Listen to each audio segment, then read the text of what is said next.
तिकडे अहिल्यानगरच्या श्रीरामपूर शहरामध्ये हॉटेल व्यावसायिक आकाश शेखर दुबैया यांच्या हत्येनंतर आता नागरिक आक्रमक बनल्यात।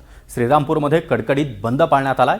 आरोपींवर कठोर कारवाईच्या मागणीसाठी श्रीरामपूर शहर पोलीस ठाण्यामध्ये गेल्या 1 तासापासून नागरिकांनी ठिय्या आंदोलन सुरू केलंय। जोपर्यंत आरोपीवर कारवाई होत नाही तोपर्यंत अंत्यविधी करणार नाही अशी ठाम भूमिका इथल्या नागरिकांनी घेतली आहे। सध्या पोलीस अधिकारी आणि आंदोलकांसोबत चर्चा सुरू आहे। परिस्थिती नियंत्रणात ठेवण्यासाठी पोलीस बंदोबस्त देखील वाढवण्यात आलाय। मात्र आरोपींवर ठोस कारवाई होईपर्यंत आंदोलन मागे घेणार नाही असा इशारा या आंदोलकांनी दिलाय।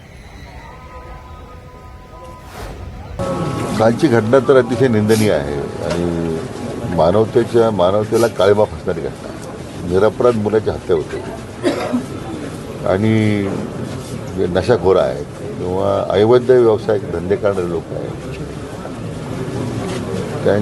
त्यांच्याकडून अशा प्रकारची दहशत निर्माण करून आज गुन्हेगारीला त्यामुळे पाठबळ मिळते। ही वस्तुस्थिती आहे की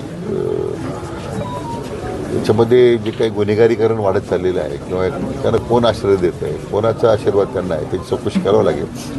परंतु मी स्वतः माननीय पोलीस महासंचालकांशी मी बोललेलो आहे की याचे पाळंमुळं उखडून काढली पाहिजे।